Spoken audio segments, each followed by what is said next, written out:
i-discuss natin step by step kung paano gawin yung mga bubong, yung firewall, tsaka yung property line. Dito mga boss, no, ang una natin gagawin yung property line, no? So ang gagawin natin yung mga dimension para hindi sagabal, i-off lang natin muna, no, yung dimension na layer, no? So i-off natin para hindi maging sagabal yung dimension, no? Para mas madali. So dito sa nakikita natin ito, i-offset muna natin ng 1.5 tapos 2.4 para magawa yung property line, no? So i-offset natin, ang command is offset 1.5, tapos i-offset natin ito, tapos mag-offset ulit tayo ng 2.4, no? Para yan sa property line. Offset natin sa likod, dito sa side, no? Tapos sa harap naman na nakalagay is 3 meters ito, no? 1.2, 1.2 tsaka 0.6, 3 meters yon. So i-offset muna natin, tapos ipipilay natin mamaya, no, para magawa yung property line.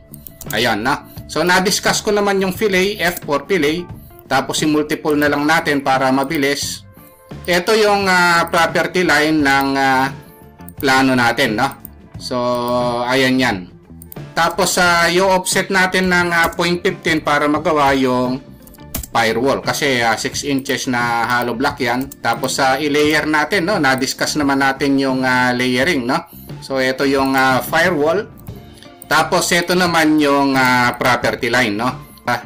Ilalagay natin yung layer. So ito yon. Ito yung firewall at saka yung property line, no?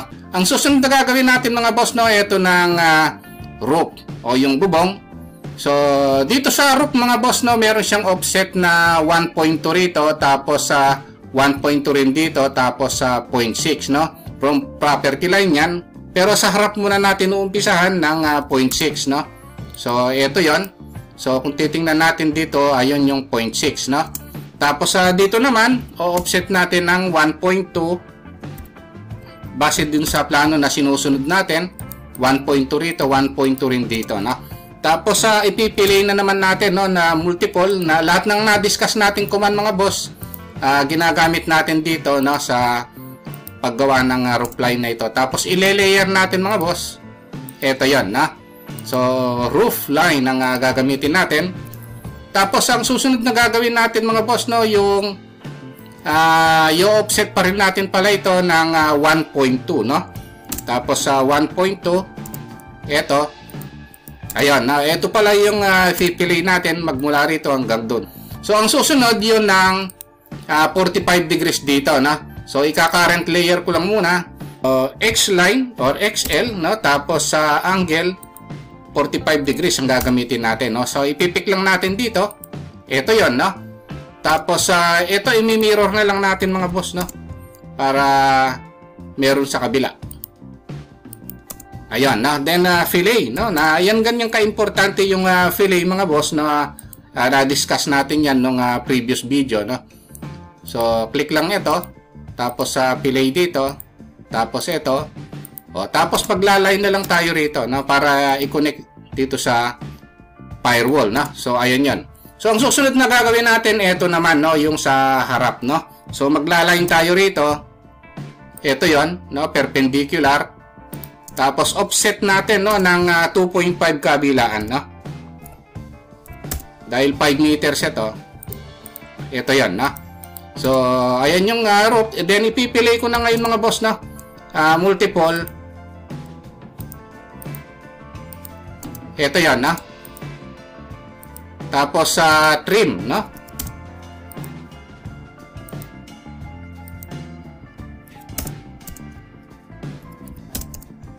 Tapos ang gagawin natin is ika-copy natin ito.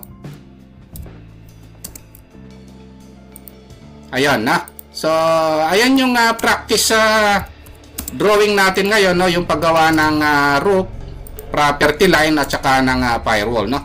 Fillet, multiple,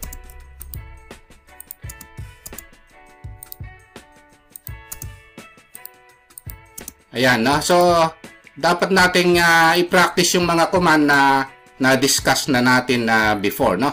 So ayan. So gawin na rin natin mga boss itong poste nito sa harap, no? So 0.3 by 0.3 ito, yung laki nito. Tapos ang distance dito na gawin natin 0.5 meters, 0.5 meters, no. So para magawa ito, magkaroon na kayo ng idea, no. So gawin na rin natin 0.5 na magmula rito. Ayun, hanggang dito, yung center niya. Tapos sa rectangle ang gagawin natin, no. Lagay na lang natin dito sa labas. Tapos sa dimension, no, 0.3 by 0.3. Click. O, lagyan natin ng layer ito, no, para column. So, yung column na layer, yun ang ilagay natin. Tapos sa ito, i-continuous lang natin para makita natin yung intersection, no, para kitang-kita. Ayan, no. Tapos i-move na natin itong poste, no. So, move. O pwedeng i-copy. Ayan, hawakan natin sa gitna, ilagay natin sa intersection dito. Ayan na, para accurate, gusto nyo i-zoom nyo, no, para kitang-kita. Ayan na. So, tapos i-erase na natin itong mga guideline na yun, na. Ayan na. So, kung napapansin nyo, no, so nagawa na natin ngayon itong firewall. Tapos sa itong property line at saka itong roof line, no. Itinagdag na natin yung paggawa ng poste, no. Okay, ayun lang mga boss, no. Kung nagustuhan nyo itong video natin, wag nyo po sanang kalimutang pindutin muna pala, no, yung subscribe dito sa maliit pa lang nating channel. Isama nyo na rin po yung like at saka notification bell. Thank you very much at God bless po sa inyong lahat.